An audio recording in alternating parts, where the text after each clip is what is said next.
In this video, I'm going to talk about things you should take into consideration when lighting your scene. So the first thing you should take into consideration are your textures. The textures are the basis for your lighting. You need to make sure that the texture isn't too dark or it's not too bright. You can see an example here. If I just turn on the lighting, you can see that it doesn't really work well with this darker texture here. The light really isn't working quite well. You need to find a balance when texturing. Always take in consideration the color of your textures. So again, mess around with it, see how it looks in the scene. Keep tweaking your textures to see if you've got a good looking texture that works well with the lighting.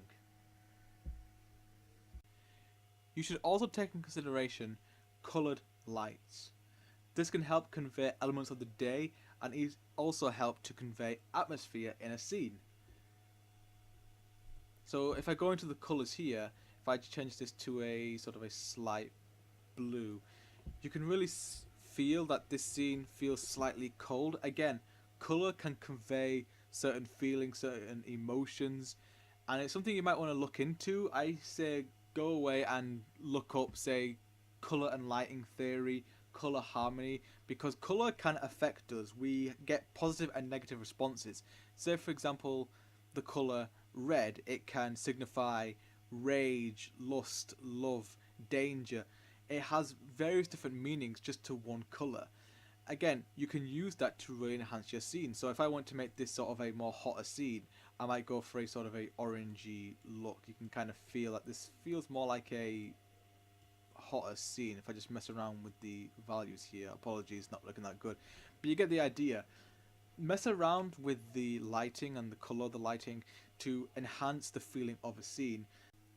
Lights aren't just used to create atmosphere or to light up a level. It can also be used in level design. Lights can be used to guide players through a level. This is known as key lighting, when you place light in certain areas to help make them feel more important and to guide players. If a player sees a light in a certain area, they might be drawn towards it. If I just show you a few screenshots from, say, Alien Isolation here, again here, as you can see, the light coming from this door here attracts the player. It makes you want to go in there and see what's there. You don't want to make it too obvious, because then the players will feel like you're holding their hand through the level. You got to make it subtle enough so that players don't really notice that they're being drawn towards a certain area. Again, lighting can be used to enhance level design. In a stealth game, for example, players may want to seek out darkness to hide and find light as a negative, really.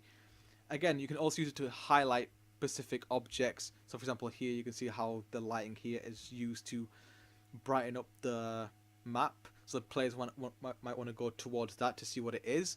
And again, here with this console, it's lit up to know it's interactive. Lights aren't just used for atmospheric purposes. That is probably the main thing, but you can also see how it's used in game design to actually help players along the way.